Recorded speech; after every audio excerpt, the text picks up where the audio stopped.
Hello guys, അസ്സലാമു അലൈക്കും, നമസ്കാരം. കേക്ക്സും പാസ്ട്രീസും ഒക്കെ ഇഷ്ടമുള്ള കുറേ പേരുണ്ടാവില്ല, അവർക്കാണ് സ്പെഷ്യലി ഞാൻ ഈ ഒരു റെസിപ്പി ഇടുന്നത്. പിന്നെ അതുപോലെ തന്നെ എൻ്റെ ഒരു പേഴ്സണൽ ഫേവറേറ്റും കൂടിയിട്ടാണിത്. അപ്പോൾ ഇത് നമുക്ക് വീട്ടിൽ എങ്ങനെ എത്ര എളുപ്പത്തിൽ നമുക്ക് ചെയ്യാൻ പറ്റുമെന്ന് ഒന്ന് നമുക്ക് നോക്കാം.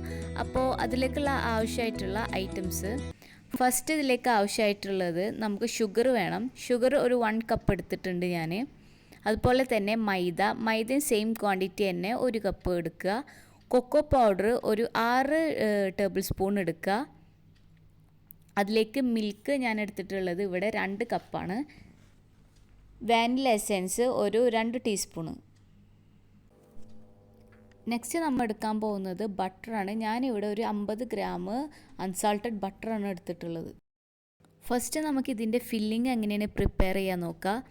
അപ്പോൾ ഞാനിതിലേക്ക് ഒരു പാൻ വെച്ചു. അതിലേക്ക് 1.25 കപ്പ് വെള്ളം ആഡ് ചെയ്ത് കൊടുത്തു. അതിലേക്ക് ഒരു 3 ടേബിൾ സ്പൂൺ കൊക്കോ പൗഡറും കൂടി. ഞാൻ ഇവിടെ ലൈറ്റ് കളറാണ് എടുത്തിട്ടുള്ളത്. അപ്പോൾ നിങ്ങൾക്ക് കുറച്ചുകൂടി ഡാർക്ക് വേണമെന്നുണ്ടെങ്കിൽ എക്സ്ട്രാ ഒരു 1 ടേബിൾ സ്പൂണും കൂടി ആഡ് ചെയ്ത് കൊടുക്കുക. പിന്നെ അതിലേക്ക് അര കപ്പ് പഞ്ചസാരയും കൂടി ആഡ് ചെയ്ത് കൊടുത്തു. നമ്മൾ എപ്പോഴും ശ്രദ്ധിക്കേണ്ടത് നമ്മൾ മീഡിയം ഫ്ലെയിമിലിട്ടിട്ട് വേണം ഇത് കുക്ക് ചെയ്തെടുക്കാൻ. ഇതിൻ്റെ ഒരു പ്രിപ്പറേഷൻ ടൈപ്പ് എന്ന് പറഞ്ഞാൽ ഒരു 15 മിനിറ്റാണ്. അപ്പോൾ ആ ഒരു 15 മിനിറ്റ്സിൻ്റെ ഉള്ളിൽ ഇതൊന്ന് വറ്റി വരും. അപ്പോൾ അതിൻ്റെ ഒരു തിക്ക് കൺസിസ്റ്റൻസി നമുക്ക് കിട്ടും. നമ്മൾക്ക് ഇതിലേക്ക് 1 ടീസ്പൂൺ വാനില എസൻസ് ആഡ് ചെയ്ത് കൊടുക്കുക. നെക്സ്റ്റ് നമ്മൾ ചെയ്യാൻ പോകുന്നത് നമ്മൾ ഡ്രൈ ഇൻഗ്രീഡിയൻസ് ആയിട്ടുള്ള ഫ്ലോറും അതുപോലെ തന്നെ കൊക്കോ പൗഡറും നമുക്കൊന്ന് അരിച്ചെടുക്കാം. ഞാൻ 1 കപ്പ് ഫ്ലോറും അതുപോലെ തന്നെ 3 ടേബിൾ സ്പൂൺ കൊക്കോ പൗഡറാണ് ഇവിടെ യൂസ് ചെയ്തിരിക്കുന്നത്.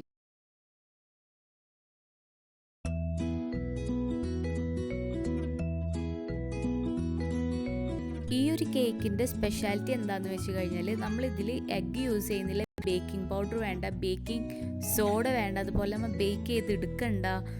പിന്നെ ഇതിൻ്റെ ഒരു പ്രിപ്പറേഷൻ ടൈം എന്ന് പറഞ്ഞാൽ വെറും 30 മിനിറ്റ്സ് കൊണ്ട് നമുക്കിത് പ്രിപ്പയർ ചെയ്തെടുക്കാൻ പറ്റും. നെക്സ്റ്റ് നമുക്ക് ഇതിൻ്റെ ബാറ്റർ എങ്ങനെയാണ് പ്രിപ്പയർ ചെയ്ത് നോക്കാം. ഞാനിതിലേക്ക് 2 കപ്പ് പാല് ഒഴിച്ചിട്ടുണ്ട് ഒരു പാനിലേക്ക്. അതിലേക്ക് നമ്മൾ അര കപ്പ് പഞ്ചസാര ആഡ് ചെയ്ത് കൊടുക്കണം.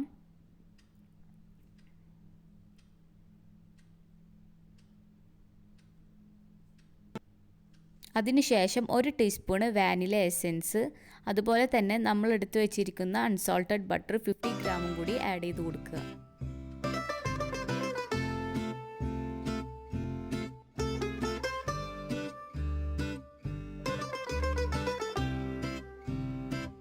അപ്പോൾ ബട്ടർ മെൽട്ടായി വരും. മെൽട്ടായി വന്നതിൻ്റെ ശേഷം നമ്മൾ ഡ്രൈ ഇൻഗ്രീഡിയൻസ് ഇതിലേക്ക് ഇട്ട് കൊടുക്കുക. എന്നിട്ട് കണ്ടിന്യൂസ് ആയിട്ട് ഒരു 15 മിനിറ്റ്സോളം നമ്മൾ ഇതൊന്ന് മിക്സ് ചെയ്ത് കൊടുക്കേണ്ടി വരും. അപ്പോൾ നമുക്ക് ഇതിന് ഒരു ചപ്പാത്തിയുടെ ടൈപ്പ് ഒരു ഡോ നമുക്ക് കിട്ടും. നല്ല കറക്റ്റ് അതേ ഒരു ഫോമിലുള്ള കറക്റ്റ് ആ ഒരു തിക്നെസ്സും ആ ഒരു കൺസിസ്റ്റൻസി ആയിരിക്കും നമുക്ക് കിട്ടുക. അപ്പോൾ നമ്മളെ ബാറ്റർ ഒന്ന് ടൈറ്റായിട്ട് വന്നിട്ടുണ്ട്. നമുക്ക് കുറച്ച് നേരം കൂടി ഇട്ടിട്ട് അതിനെ ഒന്നുകൂടി ടൈറ്റാക്കി എടുക്കാണ്ട് കറക്റ്റ് ആ ഒരു ചപ്പാത്തി മാവിൻ്റെ ആ ഒരു ഫോമോ വരുന്ന വരെ നമ്മളൊന്ന് മിക്സ് ചെയ്തെടുക്കണം.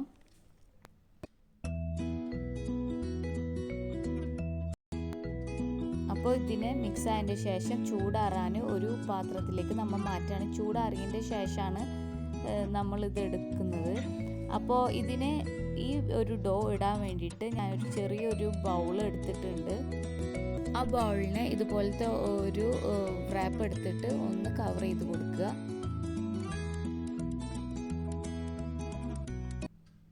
നല്ലതുപോലെ കവർ ചെയ്തതിന് ശേഷം നമ്മൾ ഒരു ചപ്പാത്തി മാവിൻ്റെ ഒരു ബോൾ എടുത്തിട്ട് ഇതിനെ ഒന്ന് സ്പ്രെഡ് ചെയ്ത് കൊടുക്കുക. ഇതേപോലെ കംപ്ലീറ്റ് കവർ ആവുന്നത് വരെ മേലക്കൊക്കെ നല്ലതുപോലെ എത്തണം. അപ്പോൾ ആ ഒരു ഫോമിൽ നമ്മൾ സ്പ്രെഡ് ചെയ്ത് കൊടുക്കുക ഈ മാവ്. പ്രത്യേകം ഒരു കാര്യം ശ്രദ്ധിക്കേണ്ടത്, ചോക്ലേറ്റ് ഫില്ലിംഗ് ആയാലും ഈ ഒരു ഡോ ആയാലും രണ്ടും നല്ലതുപോലെ ചൂടാറിയതിൻ്റെ ശേഷമാണ് നമ്മൾ ഇതിനെ ഫില്ല് ചെയ്യാൻ നിൽക്കേണ്ടത്. ഈ ബൗള് നല്ലതുപോലെ കവർ ചെയ്തെടുത്തതുണ്ട്. അപ്പോൾ അതിന് ശേഷം നമ്മൾ ചെയ്യേണ്ടത് ഈ ചോക്കോ ഫില്ലിംഗ് ഇതിലേക്ക് ആഡ് ചെയ്ത് കൊടുക്കുകയാണ് ചെയ്യേണ്ടത്.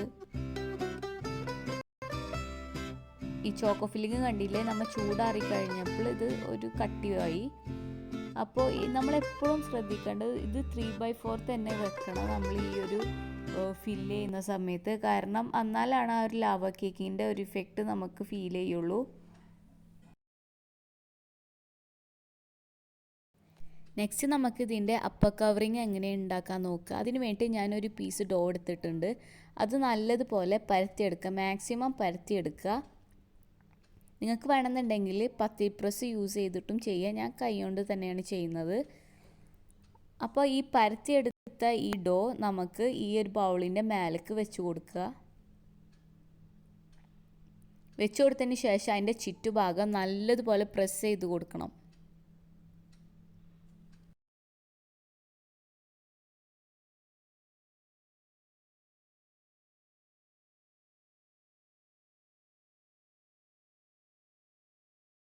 അങ്ങനെ നന്നായിട്ട് പ്രസ് ചെയ്തതിന് ശേഷം നമ്മൾ ഈ ഒരു ബൗൾ ഒരു അപ്സൈഡ് ഡൗൺ ആക്കിയിട്ട് വേറൊരു പ്ലേറ്റിലേക്ക് മാറ്റിയെടുക്കുക.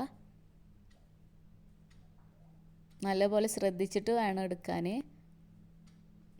അപ്പോൾ നമ്മൾ ലാവ കേക്ക് റെഡി ആയിട്ടുണ്ട്. അപ്പോൾ ഞാനിതിന്മേൽ ഒരു ഗാർണിഷിന് വേണ്ടി ഞാനൊരു കുറച്ച് കൊക്കോ പൗഡർ സ്പ്രെഡ് ചെയ്ത് കൊടുത്തതാണ്. അപ്പോൾ എല്ലാവർക്കും ഈ കേക്ക് ഇഷ്ടപ്പെട്ടെന്ന് വിചാരിക്കുന്നു. ഇഷ്ടപ്പെട്ടെങ്കിൽ ലൈക്ക് ചെയ്യുക, ഷെയർ ചെയ്യുക, അതുപോലെ തന്നെ സബ്സ്ക്രൈബ് ചെയ്യുക. തൊട്ടടുത്തുള്ള ആ ഒരു ബെല്ലൈക്കണും കൂടി പ്രസ് ചെയ്യുക. പിന്നെ ഇതേപോലത്തെ സപ്പോർട്ട് ഇനിയും വേണം. Thank you so much.